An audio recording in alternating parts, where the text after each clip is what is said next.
Good morning, my little nerds. I am Dr. Shereene Idriss, a cosmetic dermatologist based in New York City. Welcome to my YouTube channel. Please feel free to like, subscribe, and comment below. I definitely try to read through all the comments on Saturday and Sunday once the video is published. And hopefully I will get to your comment, question, request in the next video. So today I decided to tackle this a little bit differently and focus on sensitive skin. Maybe because I'm feeling a little sensitive these days. Going through construction on an office sucks, and there's no better way to put it. And I find myself tearing up or crying at a drop of a pin. So I thought I would empathize with all my sensitive soul skin people out there and do a video just for you. So in this video, we're going to cover the basics as to what is sensitive skin, what to look out for, and a couple of my favorite products on the market in each category that would be best geared and suited for you. So sensitive skin, the way I look at patients who come in with sensitive skin is the way I felt when I was pregnant.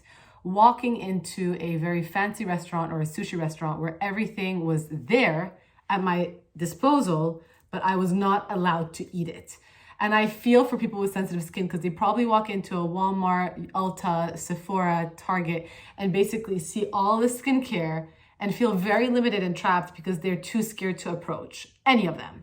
So I see you and I feel for you because it sucks. People with sensitive skin tend to experience redness, inflammation, dryness, stinging, burning, itching, and even acne breakouts. Pretty much everything. And the reason why they tend to react so much more profoundly is because their skin barrier is not as strong and as intact as somebody with quote unquote normal skin or even oily skin. And so they need to approach any new product that they put on their face very gingerly, very cautiously, and really allow themselves the time to see if that product works for them and really get to see how their skin responds. And that's why I always say, get to know your skin before you decide to jump in and incorporate 20 new skincare products in your skincare routine overnight, because your skin will freak the F out. It will go, all right? It just will not work. I also wanna say that oftentimes I find it amusing when I'm reading skincare product reviews online, whether it's Sephora or Ulta or Target or whatever, and I read, this product made my skin get really, really red and inflamed. It sucked. I'm sorry to break it to you, but maybe the product didn't suck. It just sucked for you. It's one of those, it's not me, it's you, or it's not you, it's me situations. The product itself is what it is. But if you're somebody who's very sensitive, maybe it sucked for you. That's just something to keep in mind, especially as you're becoming a more well-versed skincare consumer and you're reading these reviews online about products. At least this way you're becoming more aware as to what, you take it with a grain of salt and you kind of see if it applies. So what exactly is the difference between sensitive skin versus sensitized skin? Sensitive skin is, as we just described, somebody who has these sort of propensities to reacting or becoming inflamed or red or breaking out or whatever it is to various different ingredients that are not specific. Sensitized skin means you're now reactive to a very specific ingredient because your skin is sensitized to that ingredient. So you've developed an allergy specifically against this ingredient. Not everybody with sensitive skin becomes sensitized. The likelihood, yes, is higher, but it doesn't mean that you're going to become all of a sudden sensitized to all fragrances. And that's why I always laugh at how everybody X's out fragrances. Obviously, if you have sensitive skin, probably avoid. But somebody like myself who has normal skin doesn't need to avoid fragrance. But that is the difference between sensitive and sensitized. And once you're sensitized, in a very twisted way, it's almost kind of like a blessing. Very twisted way, because now you know that you need to avoid that one ingredient and just never to use it. So you can then look out for products that doesn't contain it. And how to discover if you actually have sensitized skin, it's by going to an allergist or a dermatologist and getting patch tested, not prick tested, patch tested, where they put patches to see if your skin has developed an allergic reaction to an allergen. What are the common, and I'm gonna say 1, 2, 3, keep going, 4-ish, 5-ish things to look for or to try to avoid if you have baseline sensitive skin. And I'm going to lead this with what I just talked about, fragrance. I think it's important to try to minimize your risk of becoming sensitized to different ingredients. Fragrances can cause a lot of reactions. And if you're somebody who's super, super sensitive, you probably want to look for something without fragrance. The caveat is fragrance can be masked as anything. It's not like you look at the ingredient list and it's written fragrance, you know, like even Walida. There's no ingredient list printed on this. It's not written fragrance. It could be masked as essential oils, which obviously contain fragrances. There's an ingredient called balsam of Peru, which is a very, very famous fragrance that is put in a lot of skincare products. There is also perfume, or I don't know how you, perfume, parfum, whatever. That is basically another word for fragrance because it's usually a proprietary concoction of different scents. So you're not necessarily going to find fragrance in the ingredient list, so you have to know what you're looking out for. Number 2, alcohol. Alcohol is a really bad rep, and it doesn't deserve it. There's different types of alcohols. There's denatured alcohols, okay? And those are basically alcohol denate, or what's it called? SD, but those are not fatty alcohols. The reason I say avoid those types of denatured alcohols is because you're trying to put chances on your side. It's kind of like with fragrances. Alcohols are used in formulations to enhance penetrations of other actives. It can be a little bit stripping and drying. And so if you have a compromised skin barrier, you're obviously going to approach a little bit with caution. But again, I don't want you guys to freak out. It's not all alcohols are created equal. And one day we're going to do a deep dive into alcohols in another video. But that's just something to kind of keep in mind if you're on the extreme end of sensitive skin. Third, foaming washes, things with sodium lauryl sulfate. And I'm getting a lisp, SLS, but those are things you also want to avoid because those can be overstripping, like I said, causing a compromised skin barrier, making your sensitivities worse.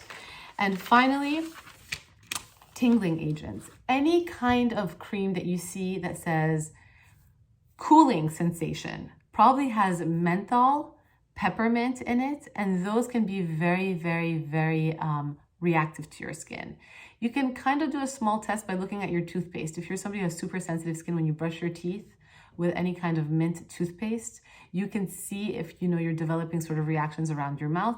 That can be kind of a very easy poor man's test to see if you're reactive to it.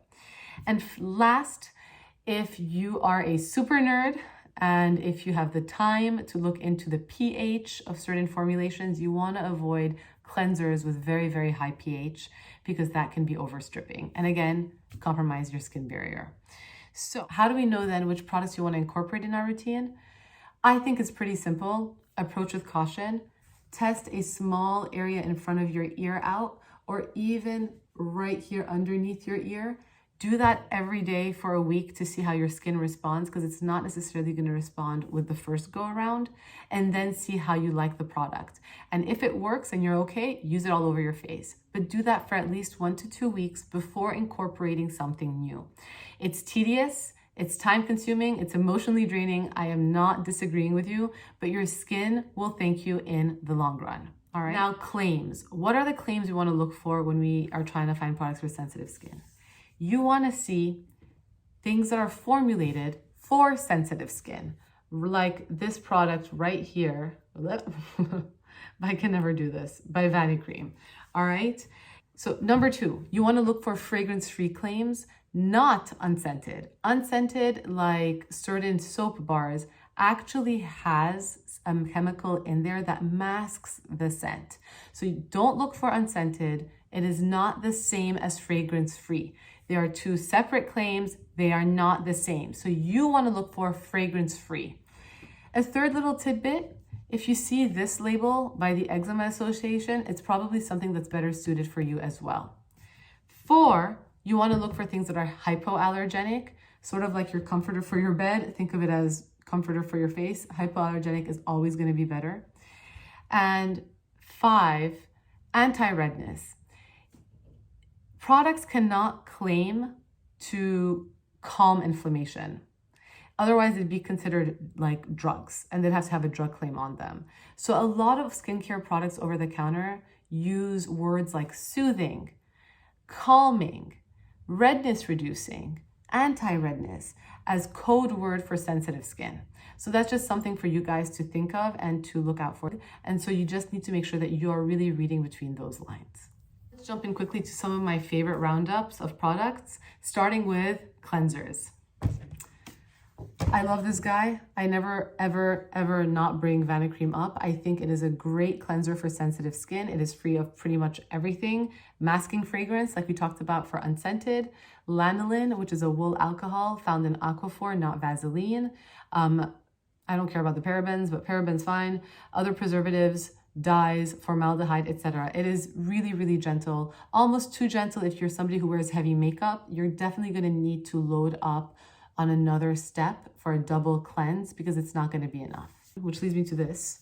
The Bioderma Micellar Water. This is the Sensibio H2O. I like this one a lot because it is formulated for sensitive skin. It does not contain fragrance, whereas a lot of other French products do. And I think that it is extremely, it's hypoallergenic and it is extremely gentle. So the combination of this and this does the job if you're wearing as much makeup as like I am currently, which is a very light under eye concealer. I put a little bit of powder on my eyes, eyebrow pen, eyeliner, and mascara. So these two are actually great for a light makeup day. All right. And then third, everybody talks about, CeraVe's hydrating cleanser. It's nice because it's ceramide infused, and you definitely want to use ceramides to help to restore your skin barrier. Moving on to serums. I love a good hydrating serum, but most of them on the market contain hyaluronic acid. If you have sensitive skin, I would strongly urge that you watch my HA video and try to cut it out. Code words for hyaluronic acid in an ingredient list are sodium hyaluronate. And a nice alternative is this one by Aveeno. I've been speaking about this one a lot. It is the Calm and Restore Triple Oat Serum. It is extremely calming and soothing, especially if you have eczema, and it is really nicely geared towards sensitive skin. So if you're looking for a hydrating serum, I would strongly urge that you guys look into this one. The one downfall is this dropper sucks. It is probably one of the worst droppers I've ever used on the market. You guys can flip it out for a pump head. I've posted a video on it on TikTok. One day I'll do a video here for you guys. A second serum I really like is Dr. Jart's Cicapair serum. The reason I like this one, and I haven't opened this particular bottle, I just bought this, is because it has Centella asiatica. And Centella is a great ingredient, as I'm struggling to open this. Where are my scissors? I don't have scissors. So Centella is a great ingredient to help reduce redness. It cannot say that it treats redness or it's anti-inflammatory, but know that it is. It is in the same similar style dropper as the Aveeno, but I will say the quality of this dropper is, you cannot compare it to the dropper of the Aveeno one. It is light green in color, which helps to counteract the redness that usually is apparent with sensitive skin or rosacea. But I love this serum. I think it is beautiful. It definitely helps to repair and soothe dry skin, especially sensitive skin, and it is one that I recommend quite often to my own patients. So that is Cicapair. Moving on to exfoliants. I think exfoliants have gone a little bit wild. I love a good chemical exfoliant, but a lot of patients and people in general are now overdoing it and really compromising their skin barrier. So you want to go with something where less is more. Lactic acid is a very gentle chemical acid. This one's by Sunday Riley. It is not going to be one of those massive powerhouses, but it's very gentle and it's going to help you lightly buff your skin. So this one's a nice one. And then usually I would say be careful with salicylic acid as it can be drying, but I found this one by First Aid Beauty, which is 2% salicylic acid, safe for sensitive skin, which they claim on here. I personally have not used it, but it is something out there. If you are acne prone with sensitive skin, you might want to look into these First Aid Beauty 2% salicylic acid treatment pads. They're just something to kind of think about. All right. And finally, moisturizers. You want to think of your skin as a broken baby's butt, okay? And you just want to cocoon your skin. You want to cocoon it. You want to restore your skin barrier. You want to treat it like it is a sculpture on the verge of breaking. And so moisturizers are going to be the best thing for you. And so I have a bunch. So starting with, again, Dr. Jart has this ceramide cream. This one is infused with ceramides. It's great for super dry skin. It's also great for sensitive skin, like we talked about. It comes in a nice tube, metallized tube, and it is a good and really thick cream. Again, not for somebody with super oily skin, somebody with really dry / sensitive skin. This might just be enough for you. Again, if you're super sensitive though, I would be careful because it's not necessarily the quote unquote purest of products out there, as it has other ingredients as well, including a scent, okay? For example, it has citrus in it, so just beware. But it is gonna help if you're super dry and you need your barrier repaired. If you're worried about any sort of scent, your best bet is plain old Vaseline. This is probably the cheapest and the fastest way you're gonna fix your face or your skin if you have super sensitive skin where your barrier is compromised. It's literally just petroleum jelly in it, and there's no lanolin, whereas, for example, Aquaphor contains lanolin. So this is something I think you guys should look into and not be scared to test out on your face. If your skin is extremely sensitive, broken, dry, chapped, irritated, flaky, stingy, etc. You might wanna do this for a week, see how your face responds to it, and then decide if you hate it or if it actually saved your face. Just saying. So number 3 is the Cical Fat Cream. You guys can find this at your local drugstore. It's by Aven. And then I've spoken about this. I love the Cicaplast Baume B5 by La Roche-Posay. It's a very thick and chewy cream. It is really, really, like, it just cocoons everything. It is not for somebody who's, you're gonna have to really get it in there. It does have a little bit of zinc in it, which causes that white cast, but that can also be inflammatory reducing. So just something to kind of think about if your skin is extremely sensitive and just not in a good spot. And if you want to treat yourself, a really nice one for winter coming up is SkinCeuticals Triple Lipid. This one is loaded in ceramides and it's gonna help to restore your skin's barrier. And finally, a sunscreen, a very easy sunscreen that you guys can use with sensitive skin that's not gonna kill your face in the process, but it's gonna not only help protect and soothe it. Cetaphil. They have this daily facial moisturizer with SPF 20, which is honestly too light, but it's something to start with if you are somebody who cannot approach any sort of sunscreen in the US at least without getting some sort of reaction. It is with titanium dioxide and zinc dioxide. So it is a mineral-based sunscreen. It does come with a tint, all right, not necessarily the best of tints for everyone, myself included. But again, if you're somebody who's super sensitive and you just want to try to get some sort of protection in and you don't walk a lot outside during the day or don't work by a window, you can at least try to start incorporating this sort of sunscreen in your daily routine. So those are some of my favorite products in a nutshell. I hope you guys enjoyed. I hope you sensitive souls out there can now sort of walk through a beauty aisle with a little bit more confidence. And I hope this video was helpful. I will catch you guys next week. Have a great weekend.